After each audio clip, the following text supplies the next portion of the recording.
नमस्कार फरीदाबाद। आज मैं हूँ न्यूज़ सम्राट इलेक्ट्रॉनिक्स पर और यहाँ पर फ़िल्म स्टार आए पहुँचे हुए हैं रज़ा मुराद खान सर, जो कि तेलुगु, पंजाबी, हिंदी फ़िल्मों में अपनी अदाकारी का जलवा बिखेर चुके हैं। आज फरीदाबाद में न्यूज़ सम्राट इलेक्ट्रॉनिक्स पर विज़िट करने पहुँचे हैं। सर, हिंदुस्तान विज़न में आपका बहुत-बहुत स्वागत है।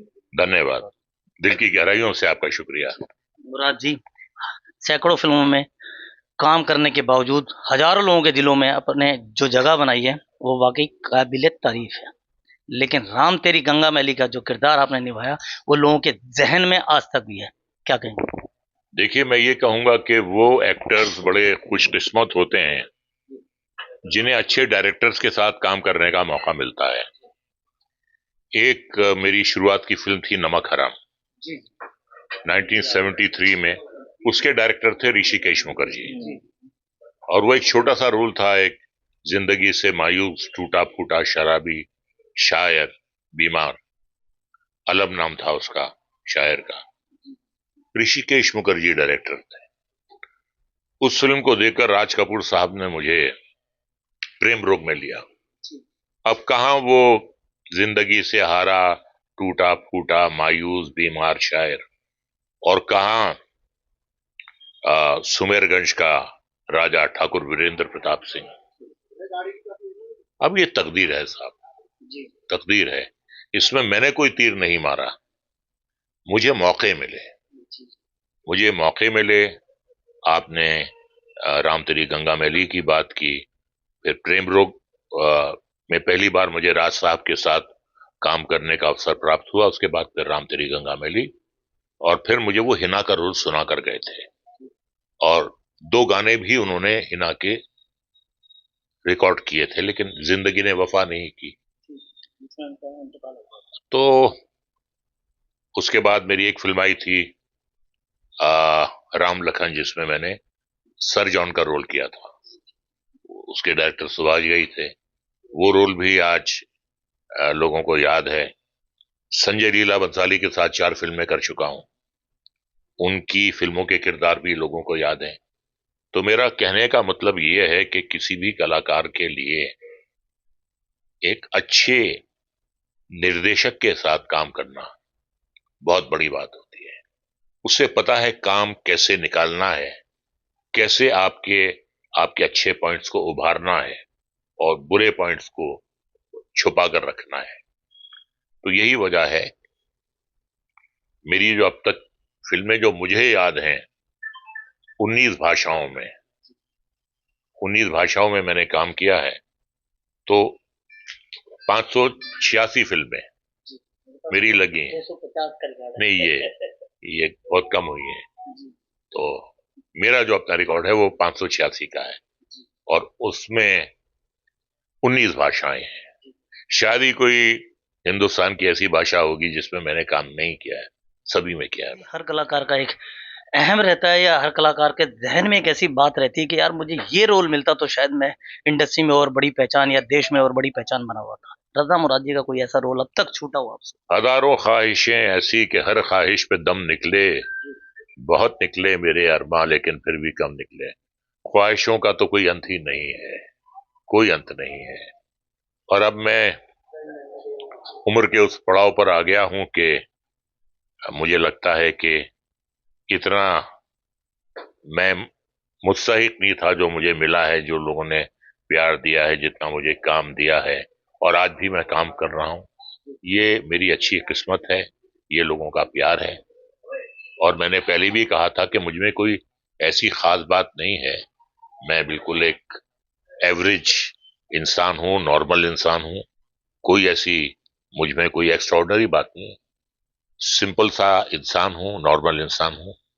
सिंपल रहना पसंद करता हूं, और सिंपल रोल लोग मुझे बहुत अच्छे लगते पुराने कलाकार जो कि सिर्फ इशारे समझते थे और उस समय टेक्निक नहीं हुआ करती थी, और आज नई टेक्निक आ चुकी है। उस समय के काम करने में और आज के काम करने में कितना अंतर मानते हैं आप? हैं। देखिए, मैं एक ही जुमले में आपके सवाल का जवाब देता हूं। उस जमाने में फिल्में दिल से बनती थीं, आज दिमाग से बनती हैं। उस जमाने में फिल्में खून पसीने आंसुओं से बनती थीं, आज टेबल पर बनती हैं, उनके हाथ में कलम होता है। तो जो चीज जो दिल से बनती है वो दिल को लगती है। अब जैसे मैं मिसाल दूं आपको, महबूब खान, गुरुदत्त, के आसिफ, राज कपूर, बिमल रॉय कहां से लाएंगे आप? मोहम्मद रफी, किशोर कुमार, लता मंगेशकर, आशा भोसले, महेंद्र कपूर, मन्ना डे, जगजीत सिंह आप कहां से लाएंगे?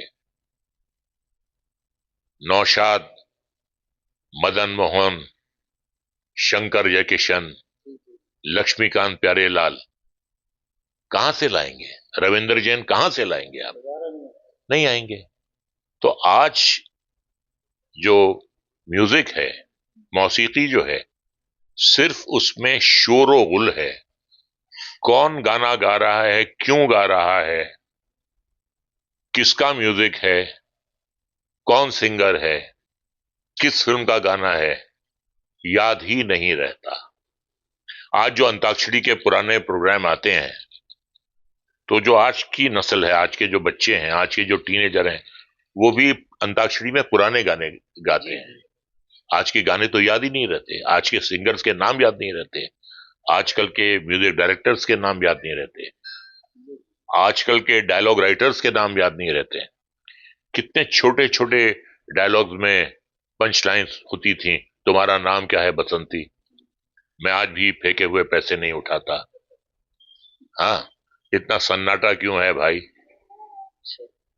छोटे छोटे डायलॉग थे। मेरे पास माँ है, कहाँ है लिखने वाले, कहाँ है बोलने वाले?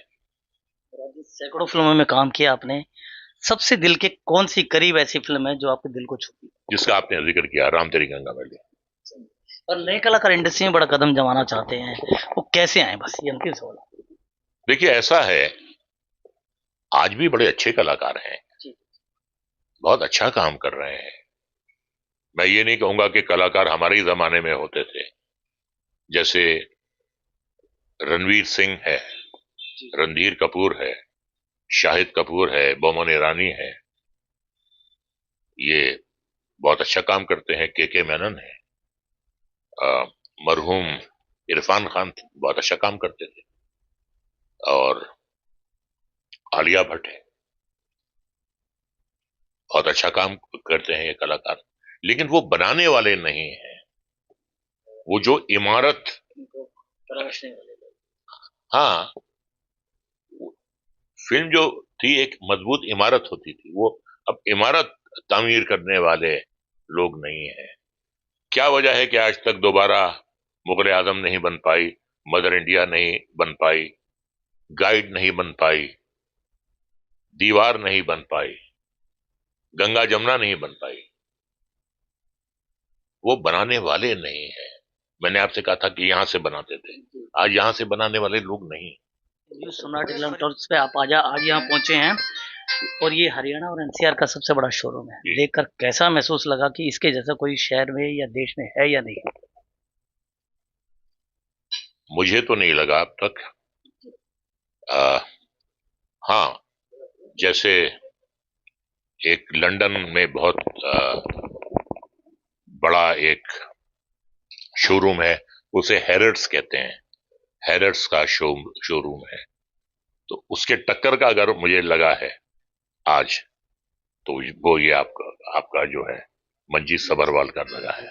ये करने के लिए ये थे हमारे साथ फिल्म स्टार रजा मुराद जी। आज फरीदाबाद में न्यूज़ सम्राट इलेक्ट्रॉनिक्स पर पहुंचे थे विजिट करने के लिए। एक शोरूम है जिसकी उन्होंने इसके साथ कंपैरिजन किया कि वहां पर इसके जैसा है, और पूरे देश में तो वो पूरा देश घूम चुके हैं, विदेश घूम चुके हैं, और लेकिन उनको और ऐसा कुछ नहीं मिला। और लेकिन नए कलाकारों के लिए उन्होंने कहा कि उनको तराशने वाला कोई व्यक्ति नहीं है। अब बहुत सारे वो जो कलाकार मरहूम हो चुके हैं, वो वापस नहीं आ पाएंगे, तो ना वो फिल्में बनेंगी और ना वो दौर आ पाएगा। फिर मिलूंगा आपके ऐसे कलाकार के साथ। जुड़े रहे हमारे साथ, देखते रहे हिंदुस्तान विजन। मेरे सहयोगी भावना पाठक के साथ मैं सुरेश बाबा।